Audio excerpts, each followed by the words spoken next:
तो क्या तुमको भी क्लास 10th मैथ्स का चैप्टर 3 इसकी एनसीईआरटी एक्सरसाइज कुछ इस हिसाब से करनी है कि उसके बाद तुम्हें दोबारा एनसीईआरटी करनी ही ना पड़े। तो आज की ये वीडियो बिल्कुल तुम्हारे लिए, बिकॉज आज की इस वीडियो में इस लेवल से एनसीईआरटी करवाएंगे कि तुम्हारे बेसिक जो हैं वो सब क्लियर हो जाएंगे, जितने भी डाउट्स हैं सब क्लियर हो जाएंगे और एनसीईआरटी दोबारा छूनी ही नहीं पड़ेगी। इतने आसान तरीके से समझा देंगे। तो चलते हैं वीडियो की ओर। तो हमारी जो एनसीईआरटी की 3.1 एक्सरसाइज है इससे शुरुआत करते हैं। तो देखो 3.1 में जो तुम्हारा क्वेश्चन 1 है ना, जो तुम्हारा क्वेश्चन 1 है उसके अंदर जो तुम्हारे क्वेश्चन 2 हैं, 2 क्वेश्चन है। तो दोनों क्वेश्चन कैसे हैं, ग्राफ से रिलेटेड हैं, वो तुम्हें ग्राफ पर सॉल्व करने हैं। अब मैं तुमको बता दूं कि देखो अगर तुम्हें वो बहुत मतलब तुम्हें लग रहा है तुम्हारे चुल्ल कटी हुई है कि भाई मुझे वो करने ही करने हैं, तो मैं तुम्हारे के लिए एक वीडियो ले आऊँगा, कमेंट कर देना ग्राफ वीडियो, ठीक है। और अगर तुम वो ना भी करो तो कोई प्रॉब्लम नहीं है, क्योंकि क्लास 10th में ग्राफ से रिलेटेड अब क्वेश्चन नहीं आते। पहले आया करते थे, अब नहीं आते, बिकॉज फिर पेपर में तुमको ग्राफ पेपर देना पड़ेगा, तो वो बहुत ज़्यादा दिक्कतें होती हैं। कुछ रीजंस होते हैं जिनकी वजह से ये क्वेश्चन केवल सीख लो, लेकिन बोर्ड एग्जाम में आएंगे नहीं, इतना तुम समझ लो। अब चॉइस इज योर, तुम्हें करने हैं या नहीं करने हैं। मैं तो कहूँगा हाँ तुम कर लो, इसलिए अभी कमेंट कर देना ग्राफ वीडियो, मैं अगली वीडियो उसी पर ले आऊँगा, ठीक है। तो अभी के लिए हम लोग करेंगे क्वेश्चन 2, जो कि तुम्हारा देखो क्वेश्चन 2 लिखा था बहुत लंबा चौड़ा। उसका सिंपल सा मतलब था फाइंड करो कौन सी टाइप की लाइंस हैं, कौन सी टाइप की लाइंस हैं। एक्वेशन देख के पता लगाओ कौन सी टाइप की लाइंस हैं, ठीक है।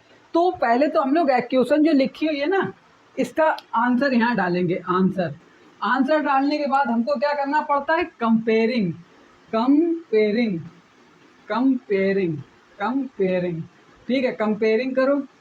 कंपेयरिंग जब तुम करोगे तो तुमको पता लगेगा कि 5/7 हो गया, बिकॉज देखो ये हमारा जो होता है ना फॉर्मूला, वो क्या होता है A1/A2। तो हम लोग क्या करेंगे, A1 क्या है 5, A2 क्या है 7। अब देखो बराबर में हम लोग ये लिखेंगे V1/V2, तो V1 4 है, V2 6 है। अब देखो ये दोनों एक्वेशन, ये दोनों जो तुम्हारे सामने टर्म लिखे हैं ये बराबर हैं क्या, ये बराबर हैं क्या। 5/7 इक्वल हो सकता है क्या 4/6 के? नहीं हो सकता है ना, नहीं हो सकता है, नहीं हो सकता, बिल्कुल भी नहीं हो सकता। तो इसको हम लोग ऐसे काट देंगे। तो अगर हम लोग इसको फॉर्मूले में देखें तो ये था हमारा A1 और ये था हमारा A2 और ये हमारा क्या था B1 और B2, B1 और B2, और बराबर नहीं है, ऐसा है। तो ये हमारा जो फॉर्मूला था ना, ये किस लाइन के लिए था जरा याद करो, कल की वीडियो में बताया भी था। क्या बताया था कि ये हमारा होता है इंटरसेक्टिंग लाइन के लिए, इंटरसेक्टिंग लाइन के लिए। कौन सी? इंटरसेक्टिंग लाइन के लिए, इंटरसेक्ट लाइंस के लिए, ठीक है। इंटरसेक्ट, जो इंटरसेक्ट लाइन होती है ना, उनका पहला ही कंपेयर मैच नहीं करता है, और जो हमारी पैरेलल लाइंस होती हैं उनका पहला मैच कर जाता है, दूसरा वाला नहीं करता है। और जो हमारी कोइंसिडेंट लाइन होती हैं उनके दोनों कंपेयर मैच कर जाते हैं, ठीक है। ऐसे तुम समझो। अभी इसका समझते हैं, पहले आंसर डालो, फिर इतना जरूर लिख देना कंपेयरिंग। फ्रॉम कंपेयरिंग भी लिख सकते हो या कंपेयरिंग भी लिख सकते हो, कुछ भी लिख दो, ठीक है। अब 9/18 लिख लो, क्योंकि A1/A2 इक्वल्स टू V1/V2, 3/6 करा। अब देखो तुम्हें ये वाला टर्म लिखने से पहले इन दोनों की कंपेयरिंग कर लेनी है, बराबर हैं क्या। देखो 9 बन जा 9, 9 2 जा 18, 3 बन जा 3, 3 2 जा 6, तो 1/2 इक्वल 1/2 इक्वल हो गए ना, ये दोनों तो इक्वल है, ठीक है। तो अब हम लोग ये थर्ड वाला भी लिखेंगे, क्या है 12/24, इसको लिख लिया। अब तुम देखो 12 1 जा 12, 12 2 जा 24, तो ये हमारे तीनों बराबर हो गए। क्या आ गया हमारे पास 1/2 इक्वल 1/2 इक्वल 1/2, ये तीनों बराबर है ना। और तीनों जब बराबर होते हैं तो लाइंस कैसी होती हैं, कोइंसिडेंट लाइंस होती हैं। ये याद है ना, बहुत इजी तरीके से बताया है कि मतलब तुमको कंपेयरिंग करनी है, कंपेयरिंग करके तुम्हें फॉर्मूला देखना है हमारा। अगर तुम इसका फॉर्मूला देखोगे तो तुमको पता लगेगा तीनों हमारे जो तीनों टर्म हैं एक दूसरे के बराबर हैं। तो भैया तीनों टर्म जब बराबर होते हैं ना, A1/A2 equal B1/V2 equal C1/C2, तो हमारी कोइंसिडेंट लाइन होती हैं। और वहीं पर अगर यहाँ पर मिसमैच कर जाए तो ये हमारी पैरेलल लाइंस हो जाती हैं, ठीक है। लेकिन ये मिसमैच नहीं कर रहा है तो ये बराबर ही रहेगा। अब देखो एक प्रॉब्लम पता है कहाँ हो जाती है, थोड़ी इसी में बता देता हूँ क्योंकि इसमें ही तुम समझ लो। मान लो तुम्हारे सामने यहाँ पर -12 लिखा हो, ठीक है। तो अब जब तुम यहाँ पर 12 लोगे ना तो केवल 12 मत लेना, माइनस भी लेना। और जब तुम माइनस लोगे तो क्या हो जाएगा, माइनस का 1/2। यहाँ पर क्या हो जाएगा, माइनस का 1/2। और माइनस का 1/2 बराबर नहीं होता है 1/2 के, जो कि हमारा बिल्कुल नॉट इक्वल होगा। तो हमारी ये लाइन को इंसिडेंट से बदल के कौन सी हो जाएंगी भाई, पैरेलल हो जाएंगी। कैसी हो जाएंगी, पैरेलल हो जाएंगी, पैरेलल हो जाएंगी, पैरेलल हो जाएंगी। हमारी ये लाइंस पैरेलल हो जाएंगी अगर माइनस पे लग जाए, इतना याद रखना। अब ये तुम्हारा था क्वेश्चन 2 जिसके 2 क्वेश्चन करवाए, तीसरा वाला तुम खुद करना। क्वेश्चन थर्ड जो इससे भी ज्यादा इंटरेस्टिंग है, जो कि तुम्हारे बोर्ड पर लिखा हुआ है, ये जो तुम्हारा है ना, ये है क्वेश्चन 3। देखो ये है हमारा कौन सा, क्वेश्चन 3 एनसीईआरटी का, ठीक है। क्वेश्चन 3 में भी ये कहा गया है फाइंड सॉल्यूशंस। सॉल्यूशंस बताओ कंसिस्टेंट हैं या इनकंसिस्टेंट हैं। तो हमको क्या करना है, जैसे अभी हमने करा ना कंपेयरिंग, वैसे ही कंपेयरिंग करनी है। तो भाई पहले तो हम लोग इसकी कंपेयरिंग करते हैं। तो क्या हो जाएगा, A1/A2, ठीक है। क्या लिखा है, A1/A2, 3/2 लिख लिया, ठीक है। बराबर में हमने लिखा 2/3 जो कि हमारा B1/B2। अब देखो ये जो हमारा है ना, ये C1/C2 है क्या, तुम कहो ये C1/C2 है क्या, ये C1/C2 नहीं है।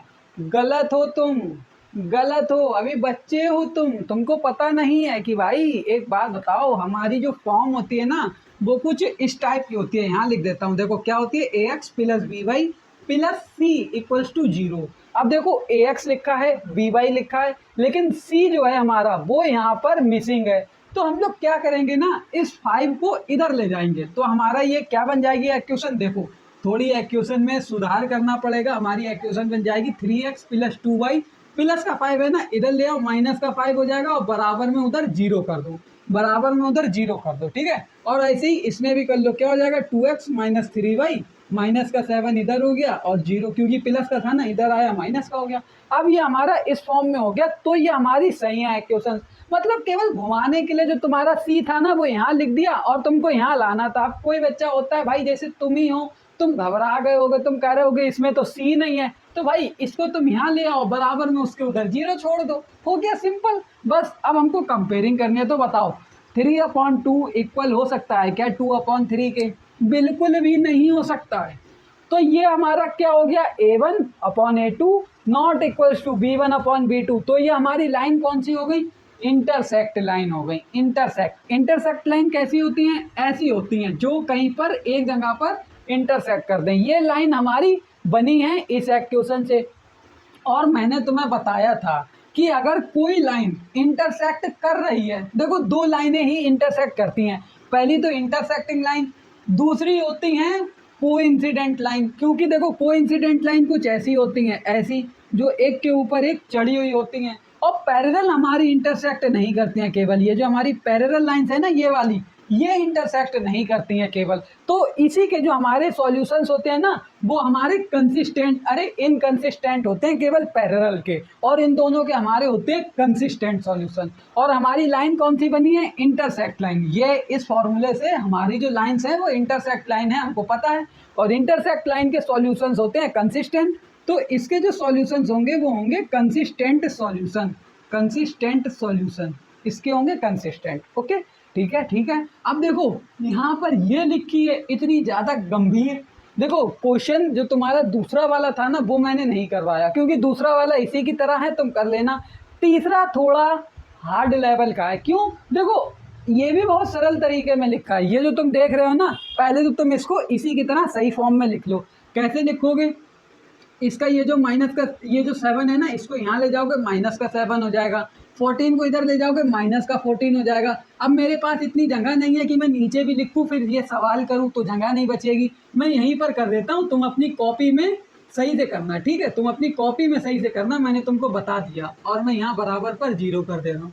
अब ये हो गया, अब ये इस फॉर्म में हो गया। अब क्या करना है, ये तुम्हारे सामने इतनी गंभीर लिखी है इक्वेशन, इस गंभीर इक्वेशन का क्या करेंगे हम लोग, घमंड चूर चूर कर देंगे। कैसे, ये जो हमारी दोनों इक्वेशन है ना, ये जो दोनों इक्वेशन है, ये जो तीनों है ना, मान लो 7 के नीचे कुछ नहीं है 1 मान लो।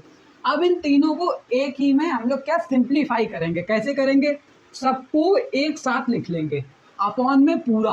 अब नीचे 2, 3 और 1 है, इनका जब एलसीएम करेंगे 6 आएगा, इतना तो तुम भी जानते हो, 6 आएगा ना, तो 6 हमने लिख लिया।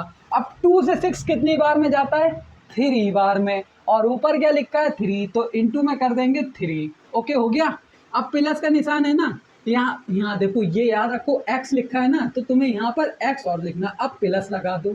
अब 3 से 2 कितनी, अरे 3 से 6 कितनी बार में जाएगा, कितनी बार में, 2 बार में। ऊपर कितना है 5, इंटू में 5 लिख दो, और y लिखा है ना, y को लिखना मत भूलना, प्लस लगा दो।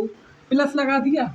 अब यहाँ पर देखो 1 से 6 कितनी बार में डिवाइड होगा, 6 बार में। अब यहाँ पर लिखो 6 और इंटू में कर दो ऊपर जो नंबर लिखा है 7। लिख लिया, लिख लिया। इजी था ना, इजी था भाई। चलो इसको इरेज कर दो, इसको इरेज कर दिया। अब देखो 3 3 जा 9 और क्या हो गया 9x। अब यहाँ देखो 5 2 जा 10y और यहाँ कितना हो गया प्लस 7 6 जा 42, 7 6 जा 42, 7 6 जा हमारा कितना हो गया 42, ये हमारा हो गया 42। लेकिन मैं तुमको एक बात बताऊँ ना, तुमको केवल जो सिंप्लीफाई करना है ना, वो केवल और केवल तुमको इन दोनों का ही करना है। ये 7 का नहीं करना है, वो मैंने तुमको केवल बता दिया, लेकिन तुमको इन्हीं दोनों का करना है, क्योंकि यही दोनों हमारी परेशानी कर रही है ना। इन्हीं दोनों का करो, 7 का तुमको नहीं करना है, 7 का तुमको नहीं करना है, ठीक है। चलो देख, 7 का तुमको नहीं करना है, 7 को हम लोग हटा देते हैं। 7 का हम लोग यहाँ से हटा दिया भाई, पत्ता गायब कर दिया, ठीक। इन्हीं दोनों का करना था, ये इन दोनों का हमने कर दिया। क्या आ गया 9x प्लस 10y। तो हम लोग इस एक्वेशन को इस हिसाब से भी तो लिख सकते हैं, 9x प्लस 10y और माइनस का 7 है ना, माइनस का 7 इक्वल में 0।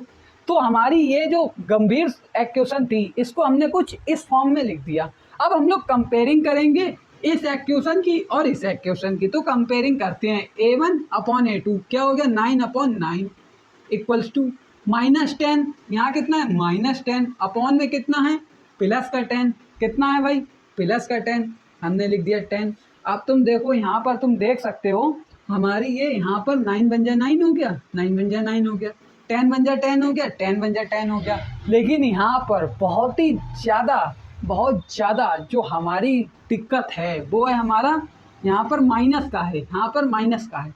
तो हम लोग यहाँ पर माइनस का 1 लिखेंगे, माइनस का 1 लिखेंगे। अब तुम देखो 1 अपॉन 1 इक्वल है क्या माइनस 1 अपॉन 1 के, माइनस है ना, तो इक्वल नहीं होंगे ये हमारे, इक्वल नहीं होंगे ये हमारे, इक्वल नहीं होंगे। ये भी हमारी कैसी हो गई इंटरसेक्टिंग लाइन हो गई, बिकॉज इनके पहले ही कंपेयर में ये फेल हो गई। ये इंटरसेक्ट लाइन है और इंटरसेक्ट लाइन के होते हैं कंसिस्टेंट सॉल्यूशन, तो इनके भी होंगे कैसे कंसिस्टेंट सॉल्यूशन, ठीक है। अगर मान लो यहाँ पर ये माइनस का ना होकर प्लस का होता, तो भाई हम लोगों का क्या हो जाता ना, यहाँ पर ये माइनस आता ही नहीं, तो 1 अपॉन 1 हो जाता। फिर हम लोग थर्ड वाला भी लिख लेते जो कि होता -7 अपॉन -14, तो माइनस से माइनस तो कट जाते वहाँ पर, और फिर 1 अपॉन 2 हो जाता। कितना हो जाता 1 अपॉन 2, जो कि वो भी अलग हो जाता, बिल्कुल वो भी अलग हो जाता। तो इसलिए ये हमारा जो है ना, ये हमारा क्या हो गया, ये हमारा जो है ये इंटरसेक्ट लाइन का ही है। ये हमारा तीसरा हो गया। चौथा वाला तुम खुद कर लेना। क्वेश्चन 2 और 3 इस वीडियो में केवल क्वेश्चन 2 और 3 ही बताया है। नेक्स्ट वीडियो में और क्वेश्चन करवाएंगे, तो मिलते हैं नेक्स्ट वीडियो में, तब तक के लिए बाय।